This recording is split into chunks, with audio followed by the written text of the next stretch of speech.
At dahil nag 1 month na sila mga abyan, ay mag-a-adjust na tayo sa pagkain nila dahil malakas na silang kumain, magastos pagka ipupuro natin silang feeds. Ngayon mga abyan, ang gagawin natin, ito kukuha tayo dito ng mga shredded na vegetable. Ayan mga abyan, oh. Kunin natin yung mga big pieces o yung mga malalaking piraso. Mga pino lang ang ating kukunin mga abyan. Ayan, oh, itong vegetable na ito mga abyan ay may dahon ng repolyo, saluyot, okra, talong, kalabasa. Yung mga nagiyelo-yelo na yan, oh, may kalabasa yan. At mga 25% yan mga abyan ay vegetable. Tapos mga 50% ng feeds mga abyan, ano, para wag lang magastos sa pagkain.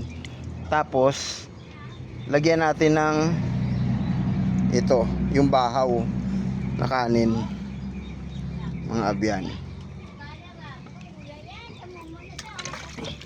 At saka natin basain ng tubig. Ayan mga abyan. Tapos i-mix lang natin para yung feeds ay mabasa.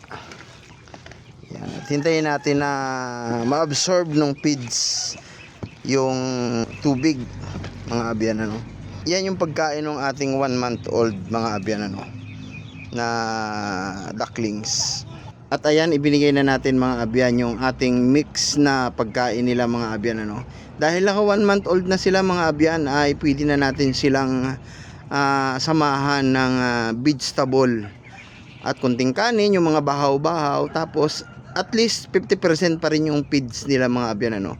25% ng bahaw na kanin at 25% ng vegetable, para wag lang sila mga abyan mabansot, ano, mabigla sila na mas marami yung vegetable at kanin kaysa sa feeds, baka mabansot sila, magka mayroon ng epekto sa kanilang growth o sa kanilang paglaki mga abyan, ano. Importante mga abyan sa Muscovy duck ay yung kanilang performance mga abyan, ano, ayon sa ating research, ay wag natin silang titipirin sa pagkain, dahil dyan linalabas ng kanilang mga sarili yung kanilang growth, yung kanilang paglaki mga abyan, ano, para wag silang mabansot. At base na rin sa aking mga experience mga abyan, ano, talagang nakakabansot pagka yung pagkain nila sa kanilang edad na dapat pa silang lumaki, ay tinitipid natin sila ng pagkain mga abyan, ano. So ayan mga abyan, sana may natutunan kayo sa aking video na ito. Salamat sa inyong panonood. Hanggang sa muli ko pong video. Pag-ibig!